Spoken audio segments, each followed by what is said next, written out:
We need to get back to sanity. This is not fair. We need to restore fairness, and that's what we're calling for. More and more rumors are coming true. My gosh, I can't even believe this one. Also, CBC has the most deranged and just ill thought out take I may have ever heard, if I can be honest. And we're going to break that down bit by bit. I'm Jasmin, Laine. Like, share, subscribe, comment your thoughts down below. A former mentor of mine, once upon a time, had given me this really good advice that I still apply today, which was when you can't get answers from somebody, they're evading everything, or, they're just repeating the same thing over and over again because they don't want to answer you, not with the truth at least. Stop asking them questions and just sit back and listen to them, because people will always reveal the truth, especially when they're speaking candidly. It slips out. When you are doing something deceitful, the truth always comes out in little moments that are so easy to miss if you are not paying attention and listening to them. And the Liberal Convention did just that. If there's anything you can take away from today's episode, I really do hope it's some sort of enlightenment, because we are really about to peel back the curtain. I went to go and see Peterson talk live. He got asked this question, and this person said, "The depth of my consciousness causes me to suffer. Is it a blessing or a curse to feel everything so very deeply?" And I was like, give that person a podcast. Like, whoever asked that question. It's a phenomenal question, right? And Peterson thought for a moment, and he said, "The only way out is through. You take more of the thing that poisons you until you turn it into a tonic that girdles the world around you." And I was like, that's awesome. Only he would say that. Have you ever heard of the phrase illegitimi non carborundum? It is a Latin word. It's a mock Latin phrase, which essentially means don't let the bastards grind you down, or don't let the wicked grind you down. It became popular in World War II through British Army intelligence. And the whole context of it is really just to maintain your spirit and your dignity, especially when facing overwhelming odds and unfair treatment. And I want you to keep that in mind as we get through the absolute insanity of Canadian politics right now. These are the priorities that my constituents want, that Canadians share, and that the Mark Carney Liberal team is delivering on. I know how to look past the usual politics, to step up for the constituents who elected me as part of this strong new team in government. We are not going to be talking about Marilyn Gladu for all of today's episode, but there are a couple of things that have happened. We do have the Liberal Convention going on right now that are very important, I think, to the final story arc of this narrative. And you saw the numbers on screen there, and if you didn't, it was highlighting how many people in her riding voted Conservative. And it was a lot. A political bombshell in southwestern Ontario. Marilyn Gladu's floor crossing to the Liberals on Wednesday, sparking both outrage and optimism in her Sarnia area riding. It's extreme betrayal. I'm a Conservative. I voted for Conservative policies. She basically just eradicated my vote. You know what else is very interesting is Gladu has made it very clear that her constituents wanted this, even though over 50% of them voted Conservative. Actually, it was 37% that voted Liberal. So 53% of your constituents thought that leader was Pierre Poilievre. Why don't you think he is that leader? Well, what I heard starting even after the election was that people, they were upset that Pierre lost his riding, lost the election. They were not confident that he could regain that. And they've started to say, I really like this Mark Carney guy. I'm going to need some evidence that those people actually endorsed you, especially when her own EDA published a press release 2 days ago now saying that they were not advised in advance of Marilyn Gladu's decision to cross the floor to personally negate the huge electoral win she earned as a Conservative Party of Canada candidate just a year ago. She also said back in January that floor crossers should face voters in a by-election to give voters the final say. Constituents trust you, and you said different things previously. If MPs cross the floor, that they should run in a by-election. So when do you intend to resign your seat and run in a by-election and follow through on that goal? Well, I also said that in order for that to happen, the Elections Act has to be changed. And the Elections Act has to be changed to make sure that people will have to either sit as, independents or call a by-election. That law has not been changed. And so when it does, I would be happy to do that. Yesterday in Sarnia, couldn't believe it. They called you a turncoat. They couldn't believe what you had done. And you're telling us that they want this. I just don't buy it. Well, all I can say is that I've been listening to my constituents since last summer, and this is what my constituents are saying. This is what they want, and certainly it's going to be good for the riding. We're going to receive the support we need. It's going to be good for the country. I have experience to help build it, and it's good for me personally as well. Thank you. It's good for me personally as well. I bet it is, Miss Gladu. Renee, we actually heard from her twice. This sort of is like the Marilyn Gladu weekend here at the Liberal Convention. We're told she's going to be around a lot. She's going to be talking to delegates, and she's going to be part of this convention. And that's what we saw yesterday. She was up being introduced by Evan Solomon, who's the AI minister. She made a speech about how excited she is to be part of this Liberal government, that this is an exciting moment for Canada. I just cannot get this out of my head because I had heard that Marilyn Gladu was very upset, very scorned and bitter, resentful, that at the Conservative convention, she was not a center figure. She was not happy about that at all. She thought, look at me and look at how awesome I am. I've been in politics for how many years and you guys aren't going to make me a focal point of your convention. How dare you? She was mad that she didn't get to give a speech. I don't even think she asked. She was just wanting them to give her an opportunity to speak and recognize her efforts. So knowing that, I can't help but think how active she is at this Liberal one. Like, come on, girl. We know how easy it was for you to cross over. You just wanted attention. And so it's in a way, it's like being blackmailed, right? So you go, I don't want the front door. And I go, yeah, but don't you just want peace? Don't you just want some peace in your home? And you go, okay. And that's sort of what they do. They go out and they fight everything. It could be ICE. It could be a ballroom. It could be anything to do with the border. It could be any transgender. They just fight everything. And then at some point they go, aren't you tired of the chaos? Don't you just want some peace? Don't you want to just get back to normal? Don't you just want to get some middle of the road, somebody, just put our guy in there, open the front door, no more arguments, and we can get on with our life. Wouldn't that be nice? And I'm like, it would be nice, but there's an alternative one, which is you shut the fuck up. You know what I mean? Like, just let ICE do their job. Let the Border Patrol do their job. How about you just sit back and let everyone do their job for 10 minutes? Let them add a ballroom onto the East Wing. How about that? Because that's the other alternative. I'm going to shut the front door. You shut the fuck up, and we'll get on with our lives with no raccoons. We could do that, but you won't let that happen. There are a lot of lessons to be learned from Marilyn Gladu's floor crossing. This right here has got to be one of the most obvious pieces of coordinated Liberal Party talking points and media strategy to execute those. And I'm going to chime in throughout every point here to really break down what it is that Althea Raj is trying to get at here and how little sense any of it makes. Primarily is that you had, one, an MP that you thought the Liberals would not take, so you did not respond to, concerns that they were underused, that they were not going on the media and speaking out often, that they were not given portfolios to sink their teeth in. So he needs to realize that there are people who have capabilities who want to do more than they are being given. Alrighty, so her logic there is that there's some MPs who want bigger roles. What a leadership issue for Pierre Poilievre because he did not give them what it was that they are capable of. So let's bring this back down to earth. There are over 100 MPs and a very limited number of shadow cabinet roles, leadership positions, media opportunities. So yeah, some people are always going to feel underused, as with every single party.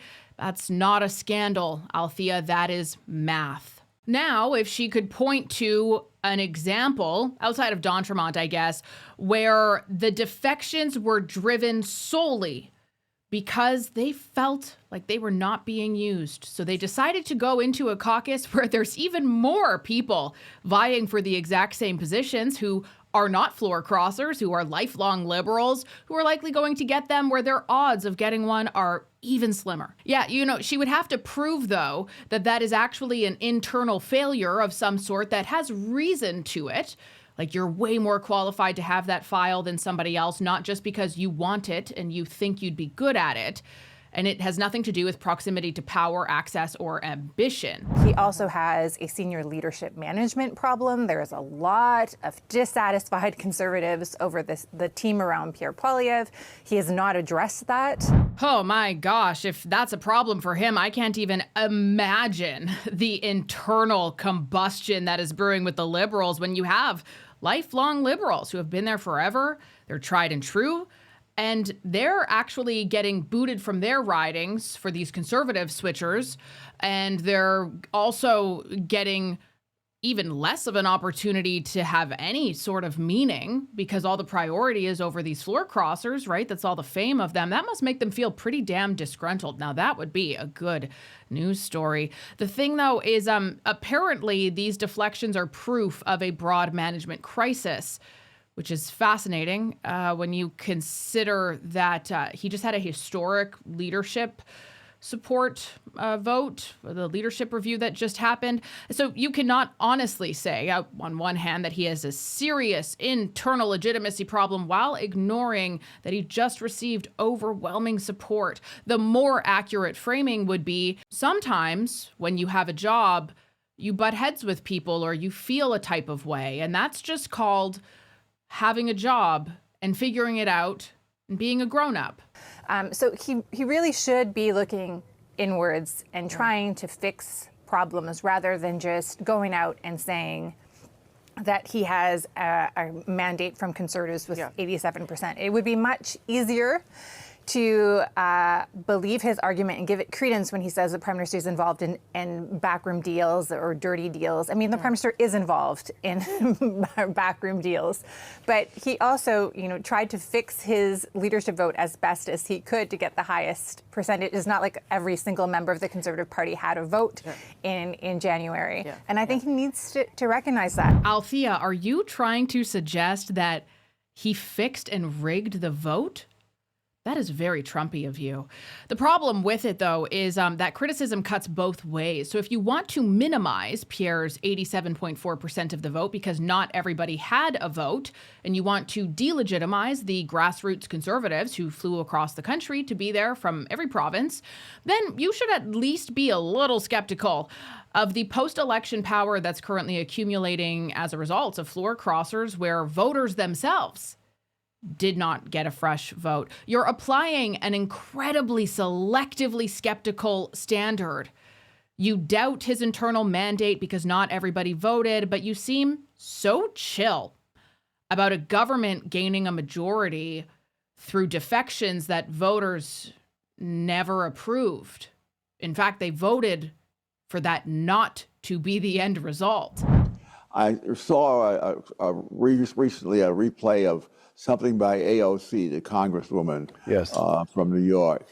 And as I listened to her, I just was amazed that there seemed to be no factual issue as far as she's concerned. She just pronounces things to be so, and that's the end of it.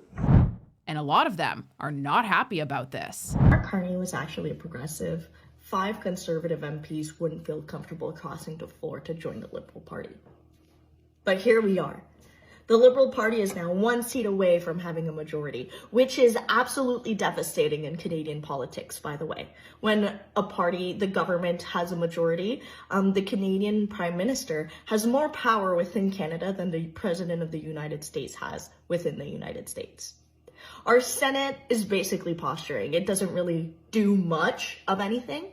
So it's all about the Chamber of Commons. It's all about the number of seats they've got. And with Marilyn Gladu, that Bible-thumping fucking weirdo who wants to ban abortions, who's presented multiple laws, who thank Christ haven't passed, but he's presented multiple laws to ban abortion on the basis of religion, crossing and joining Mark Carney's party, they're 1 seat away from a majority. 1 seat away from getting to do whatever the it is that they want to do, which they've already been doing, but now they'll have even less pushback, which is fucking terrifying. And why does the Liberal Party accept these Conservative MPs? They don't have to, by the way. The Conservative MPs who want to leave the Conservative Party are allowed to do so. They can become independents. But no, they're joining the Liberal Party. In what universe would Conservatives ever feel comfortable becoming liberals? In a universe where being a liberal doesn't mean jack f***ing shit. It's just being a conservative light. I don't know, Althea. There's a lot more videos like that out there right now from the liberal base than there are from the conservative base.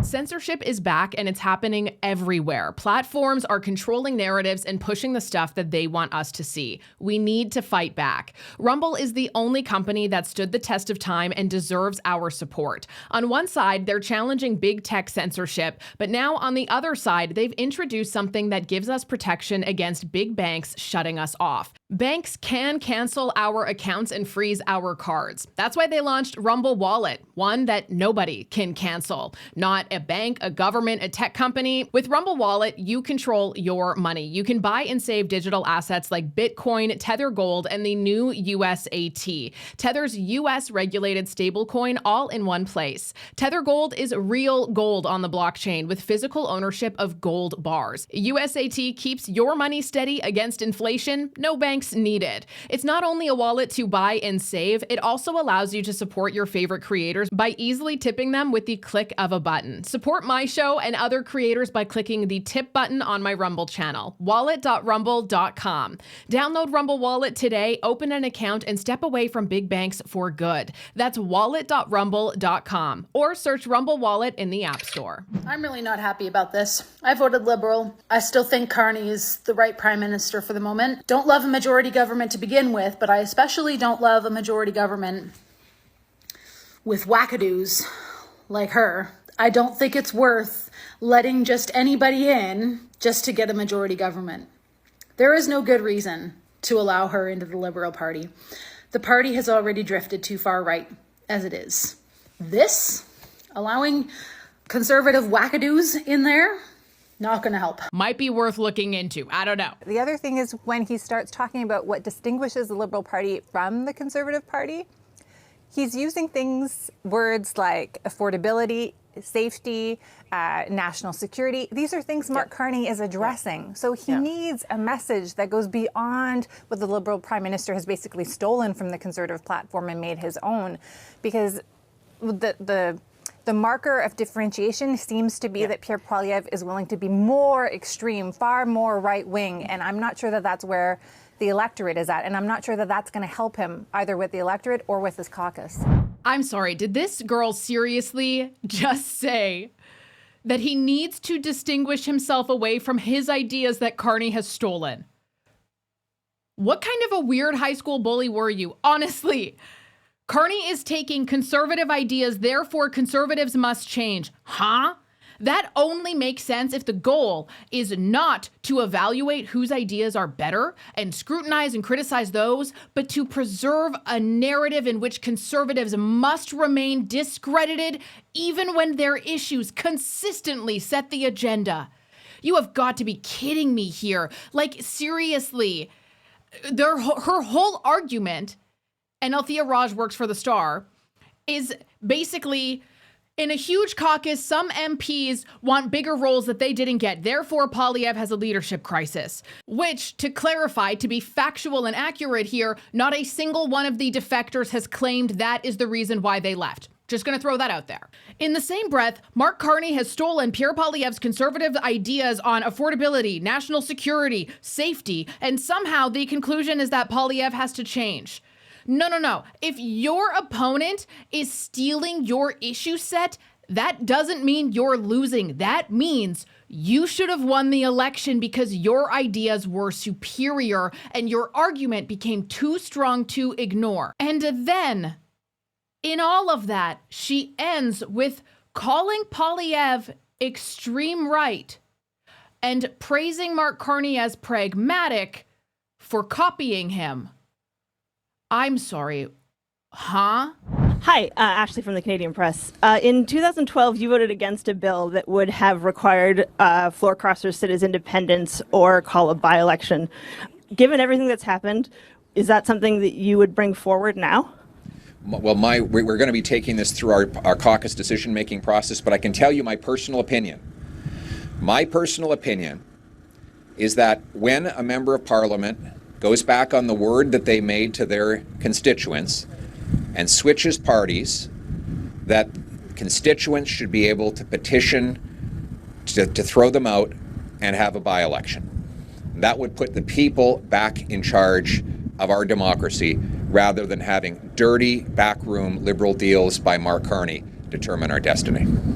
Like, do you hear yourself? Because I hear you. I hear you loud and clear. This is narrative protection. This is exactly what that is. This is exactly how the media is so very complicit in the outcomes, the culture, and the vitriol that exists, because they would never in a million years do an equal or fair, which I thought Liberals loved, story about Conservatives and Liberals. The narrative would never be, why is Mark Carney stealing all of Pierre Poilievre's ideas? What does this say about Mark Carney? What is the turmoil internally with all of these fake Liberals who are joining solely because it looks good on their resume or for other personal motives? They would never talk about that. You will never see a headline that reads, Mark Carney, if you stand for nothing, you'll fall for everything. Mark Carney, destroying the very values that liberalism was built upon. Mark Carney, is this the end of democracy in Canada? And honestly, I think it's high time that Canadians get a definition from our media. What the hell does far right, extreme right even mean? What does it mean? Is it this? All of the conversations regarding First Nations that you're speaking of, agreements, court cases, are taking place against a backdrop of a narrative of Canada that is a genocidal fascist state. What is your response to this narrative, and do you think that is coloring the Canadian conversation and sort of tearing at the fabric of our society? First of all, I think we need to restore a sense of pride in our history, to stand up for who we are as Canadians and what we've built. Because as much as we are an imperfect country, where else would you rather live? Which other country has done better than Canada? We need to be proud Canadians, and that should be part of this conversation. And secondly, whatever you think about the wrongs, and there have been some real wrongs done in the past, those wrongs have not been done by legitimate landowners who went and bought a house to raise a family, paid the price, followed the law. Those law-abiding people are simply trying to raise families and build communities. They should not be punished for this. We need to get back to sanity. This is not fair. We need to restore fairness, and that's what we're calling for from the Carney Liberal government. Accept our 4 demands to bring fairness for your land, your home, and your property. I'm Jasmin Laine. Thank you so much for watching. I hope you take care and have a beautiful day, and I will talk to you very soon. Be sure to like, share, subscribe, comment, all of that fun stuff.